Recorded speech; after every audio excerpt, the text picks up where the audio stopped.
Umdlavuza wesibeletho ungomunye wemidlavuza evamile esiyibonayo emsebenzini wethu namuhla.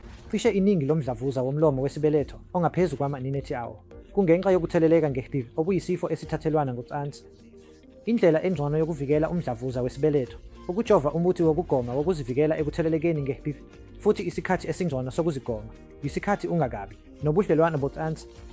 Ngakho-ke iminyaka efanelekile yokugonyelwa umdlavuza womlomo wesibeletho iphakathi kweminyaka eyi-11 kuya kweyi-13, mhlawumbe ifike kweyi-15. Nokho, uma umuntu esenobudlelwano bocansi, kusengcono ukuzigoma ukuze kutholakale ukuvikelwa okuthile kunokungabi nokuvikelwa. Mhlobo, umuntu osevele enesifo se-HPV kufanele ahlole umdlavuza njalo, okwenziwa i-pap smear kanye eminyakeni emithathu kuya kwemihlanu, etholakala e-Apollo Hospitals.